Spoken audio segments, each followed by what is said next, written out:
3rd, 2003, and we're in the home of Harold Smith at, what's your address? 708 North 2nd. In Oldsburg, Kansas.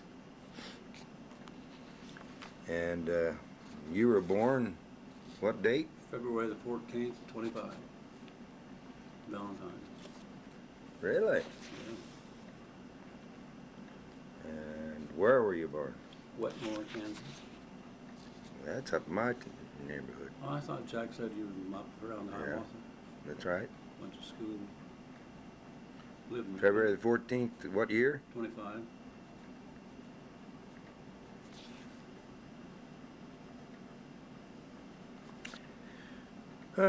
So you were out of high school. And 44, I graduated. And you Went in the service in April. Or was it June? You said April 20th, 1944. Must have been Might have June. been June 20th, 1944. Must have been June. It was the 20th, I know that. Uh-huh. Probably was, because I was out of school. You tried to enlist in the Navy? Yeah, I tried to let my folks, of course we was on farm, and I could have got deferred, but then when I said I wanted to join the Navy, my mother put up such a fuss. So I stayed in school, and then when I got out of school, I had to sign up for the draft, and so that took care of things. I got drafted and asked for the Navy and got it. Where did you? Went to Kansas City for a couple of days, and went to Great Lakes, Camp Porter in the Great Lakes for basic training. Went from there down to Gulfport, Mississippi to gunnery school. Went back up to Brooklyn Navy Yard. They had an OGU there. I think 5,000 sailors in it. And we were all in the armed guard, and there was a gun crew on a merchant ship. That's what we did in the North Atlantic. You said OCU. Is that? OGU, outgoing unit. Outgoing unit. In Brooklyn. In Brooklyn. That was a large unit, was it there? It was. They had, I understand, about 5,000 people there. Right. Coming and going all the time. You get on a ship and go to wherever, like we went to, I think Antwerp, Belgium the first time. The second time was Marseille, France. And the third time was, Barranquilla, South America. Barranquilla, Colombia, South America. This was on merchant ships? It was on merchant ships. So you were going back and forth? Yeah. And 3 ships. what kind of gun did you have? Our biggest gun was a 3-inch 38. It was mounted on a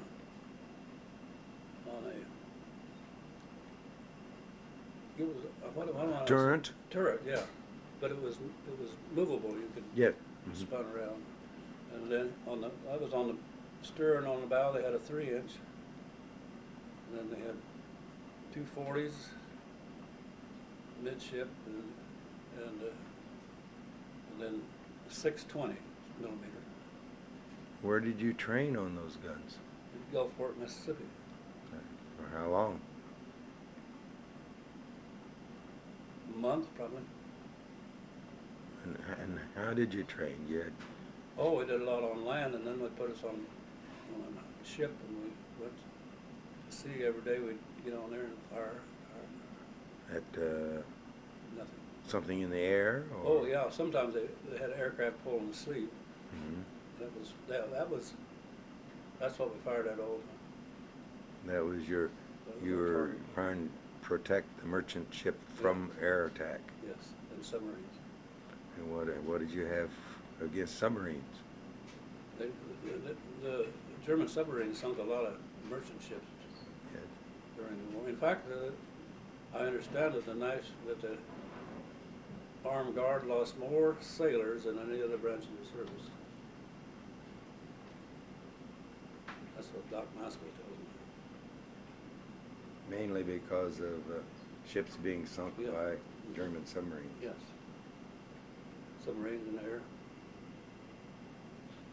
I didn't know that at the time. I've been told that. And your ships usually went in caravans or Yeah, they were in convoy. convoys and They zigzagged all the time. zigzag. Constant. One time we lost a rudder and we went. They opened it, let us out of the convoy, and we floated for a day or so until they got that. Then we were at the mercy of the waves because there was no way of steering that boat. It was kind of interesting for a couple of days. But then we caught up and got back in convoy and finished the voyage. But we was on standby 24 hours a day, as long as we were out there by ourselves. We were in our gun turrets, whatever. And then by that time we went to Antwerp, Belgium. The Germans just started sending those buzz bombs. The V2 hadn't started yet, but the old buzz bombs were going about. They started about a half hour before sunset, and about every 15 minutes there'd be a buzz bomb. And that was one of our targets. I mean, we shot a lot of those, shot at them. And we learned real soon not to shoot at them on the way over. Coming in, you waited till they got by and then shot at them. Because if you hit them over here, they're liable to explode in your backyard. Big deal. I'll tell you, that's about sucks it.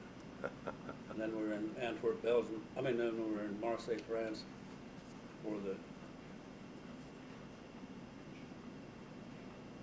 so after D-Day, we went in Marseille, France, and they had to clear the channel to get us in there. But we carried ammunition all 3 times we were down there. We never got hit.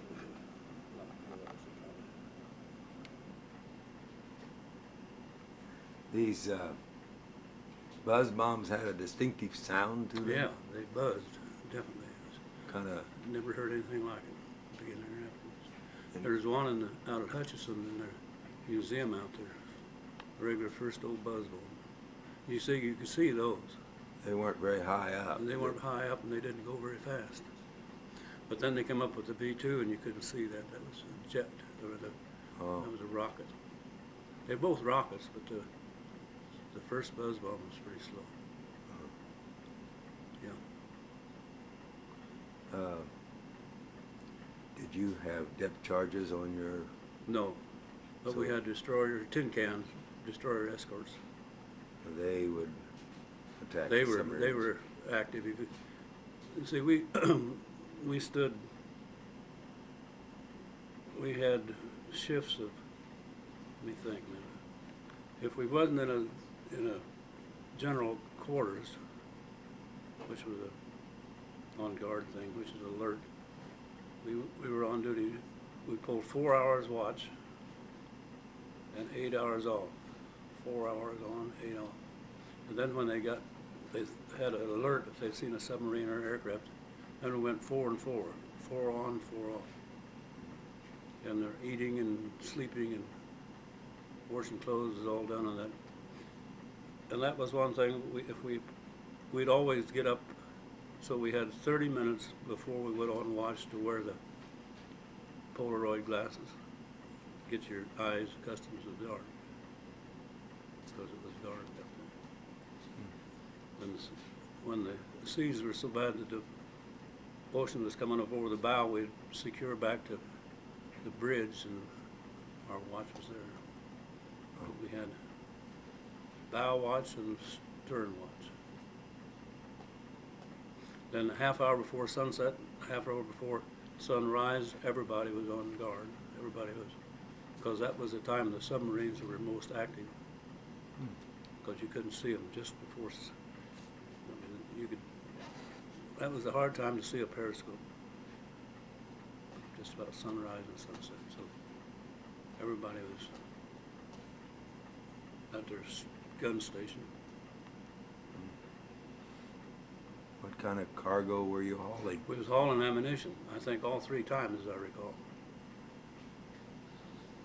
Took ammunition up to Antwerp, Belgium, and Marseille, France. I don't know if I remember what the 3rd trip was either, because the war was about over on that. These were merchant marine ships, Yes, but the Navy provided the Navy furnished the gun crews on all gun of crews on all it. Armed guard. of them. Uh-huh. Did you have any real battles with an airplane, or you had to In fire Antwerp, Belgium, there was a reconnaissance plane that came over and we was alerted and fired at it, but it was so high it wasn't a problem. But we at least fired at it, Mhm. and then we fired at buzz bombs too. But as far as I Well, remember, we don't. You were in the English Channel at that time, or? No, that was a river up in. There was a river that went up to Antwerp, Belgium, which is right on the Yeah. German border. And they had an ammo depot there, and they unloaded it right there in Antwerp. And went up by Holland, and we passed through close to Holland and up to Antwerp. That was one of the ports that the That was Allies one of the wanted, ports, wasn't yeah. it? That was And a so you depot. were hauling stuff in there. Yeah, a lot of traffic in there. A lot of traffic in and out of Antwerp, and same with Marseille. But we had to wait there when we got there because the channel wasn't open from D-Day. They were moving the ships that were sunk. I don't know who sunk them. I suppose they're American. I don't know, the Germans might have sunk them in the channel just to keep the Americans out of there. I'm not sure. At that time, I wasn't too concerned. I was young and it didn't make a whole lot of difference. Might be worried about it now, but at that time it wasn't a big deal. So Okay, what can we tell you? That's about it. the buzz bombs, you said you kind of waited till they got past and then Yeah, you shot at it because behind you them? found out real quick when you started, if they were coming across this way, you fired at them that way, and if you hit one, it would more than likely land right down in the backyard and go off. So it was just as easy to let them go over and then fire at them. Then when they went down, well, that was somebody else's problem. In the channel, probably. It would have been in Germany, probably. I don't know how that was. We was awful close to Germany and all that, I think. I should have looked that up. Did you have any, were you able to get off your ship into When Holland? yeah, or- when we got to port, yeah, we was able to go ashore. Wasn't much to go ashore for, but we get to a bar. You didn't have to help unload the ship? No, Or load it was it? all done by longshoremen. Uh-huh. No. We just had the day off once we got to port. Half the crew would go ashore and half the crew would stay on board. Oh. Yeah. Do you have any other shore experiences other than Holland there? Well, we went ashore both in Holland. In Holland, in Antwerp, I should say, it wasn't Holland, it was Antwerp, Belgium. But they had nightclubs all over the place, but there was no heat, and the lighting was all done with kerosene or something. But the girls would put on a girly show, a dance, and they'd run back and put their coats on as soon as they got through with their dances. No, absolutely no heat, cold. Uh-huh. But we usually found something like that, for somebody to tell us where to go. What was your worst time on ship? Either because Oh. of bad high seas or... High seas Or was probably the guns. worst thing. That was worse than the Germans. That North Atlantic in the wintertime is bad. In fact, one night the boat high centered over a wave, you know. You were going into the wave and the boat went up and the wave hit it about here and it came down. It sounded like a cannon going off. I thought the boat had broken too. Everybody come out of bed. But when we lived in the stern, and we had our chow hall was up midships, and when the seas were rough, and it mostly were in the wintertime, you had to time your run from the stern to the mess hall when the ship was going up, because when it go down, the waves would just wash over the deck like that, and that got kind of tricky in the dark. You'd have to, as the boat went up and the water drained off, you'd run through the water. I mean, probably you'd have little water still on the deck as it ran off. And then you'd have to be up there by the time it went down again, and the waves washed over the deck. Yeah, that's right. When you came back to the States, how much turnaround was there? Oh, Getting another load. You got off the boat and they put you on another one. Oh. Yeah. Oh, I see. It was just, maybe 4 or 5 days. You'd be in New York. How long was it that you were on ship like that as a gunner? Oh, A year, was it? Or? all the time except, I was spent my whole Navy time except boot camp and gunnery school. Yeah, when I was never shore duty. Just, and a lot of, it'd take a month to get to Europe. The way they zigzagged, some days you didn't even make any headway at all. You were further away from where you're going. You lose because of the seas being so tough. And then they zigged and zagged. That was a constant thing. Go this way and that way. And no lights at night. You had to watch for those ships neighbor to you, because there wasn't a light that you could go by. If you didn't see them, you might run into them, which we never had a problem. I've seen them come awful close, so where you could see them in the middle of the night. How many men were gunners on a ship like that? Okay, You have in your. They had everybody was either, let's see, I think there were 2 coxswains, which were junior boatswains, and then there was, I think there were 4 gunners mates, and then the rest were seamen. It was about 20 people aboard in the Navy.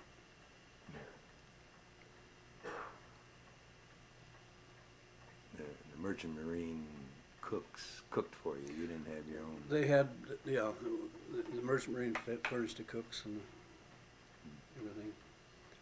I used to go down in the hold, down the motor, the engine room. That was interesting. Especially when they lost that rudder, they couldn't steer it. They worked on that thing. They climbed over the side and they worked through the bottom and got that thing fixed somewhere in there. Just the people on board. Because it just They'd have to work outside in the sea, wouldn't they? Yeah, they had to work outside, over the side, on ropes. And then there was some work done inside. I'm not sure what went on, but they got it going. A couple days? No, probably a good day, because it was the daytime when it went out, and they got it going sometime during the night. Sometime during the night. Well, you probably didn't actually lose the rudder. No, it just wouldn't operate. The They had no control over it. steering mechanism broke or something Mhm. like that. So was the ocean really high? It wasn't that bad at that time, thank heavens. There was no control on the boat. It just, usually they drive into the waves, but this just went by. These weren't so-called victory ships, were they? Yeah, they were merchant, they were, what are they, what, you see, they come out with a Victory after, when I first went in there, they were, what? The heck did they call the old, and the Victory ships were the new ones. Mhm. And they were a lot nicer than the boat I served on, so, but our boat was probably quite a few years old. But it worked good. How did you keep? Liberty ships. Yeah. There was Liberty and a Victory. I see. How'd you keep those guns operable out there in the? You kept them, Sea that was an war. everyday situation.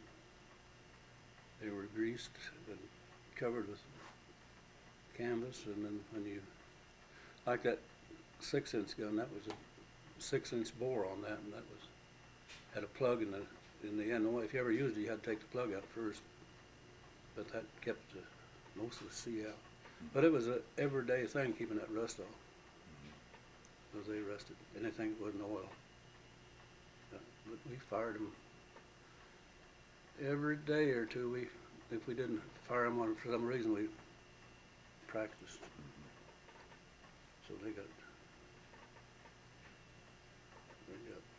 well kept care of. But that was a everyday thing, taking care of those guns, because it was salt water every day.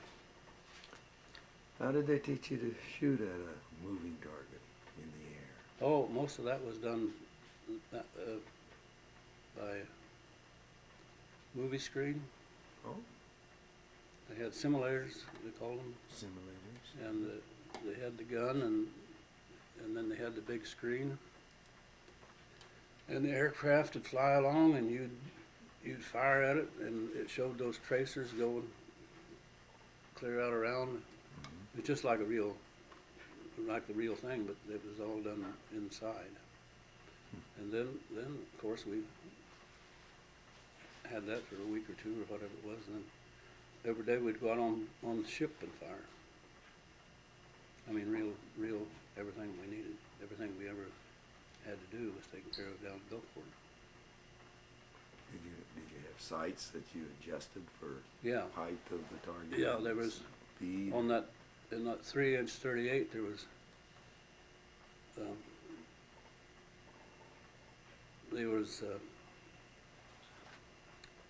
the sight setter, and the one that took care of the up and down,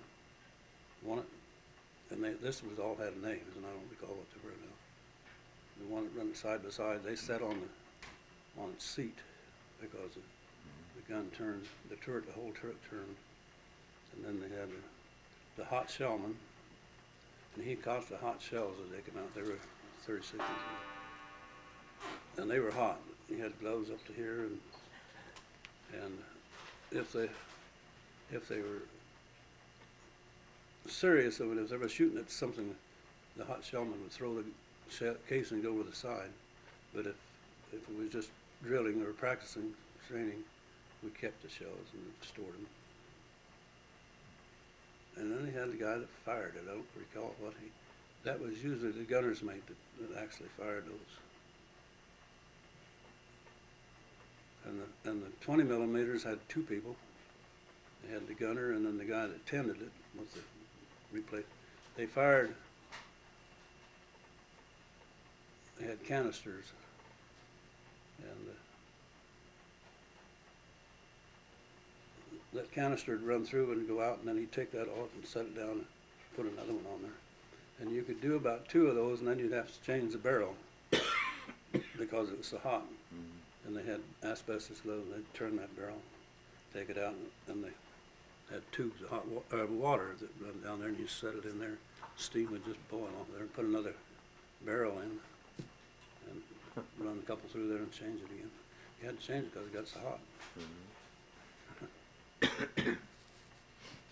Well, where were you when you heard that Hitler had? We were at sea, Were you? and I can't remember. We was in the North Atlantic, somewhere in the Atlantic. But the weather was so nice. I can't recall. It must have been the summertime or something. But then everybody's so happy, and we broke out to we had records, the old phonograph records,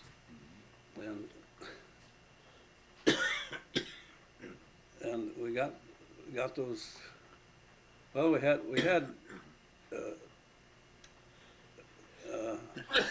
our 45 sidearm and had 30-06s, and they had gunnery. They went out there and shot, throwed those records up and shot at them, and had a celebration.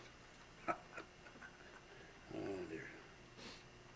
Then after that, I went to San Diego to catch another ship, and I sat out there for a month.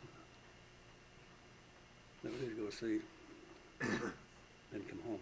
Went to Norman, Oklahoma for discharge. What did you do after service then? After service, I got out and went to work for Kansas Power and Light, and as a lineman, and then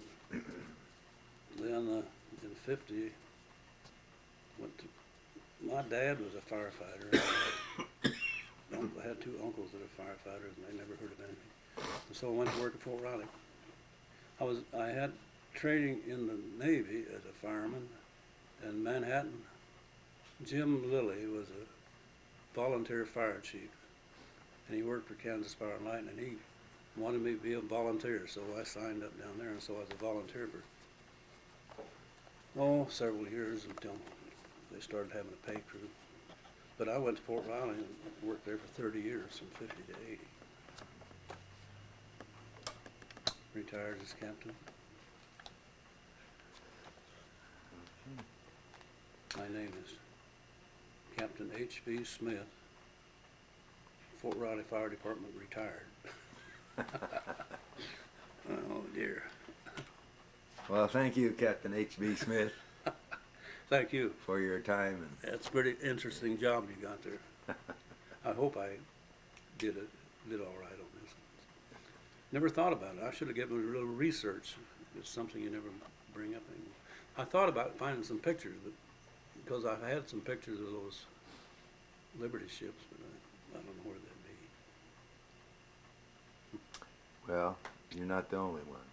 Things go Most away. veterans have just kind of buried it in Yeah. their memory.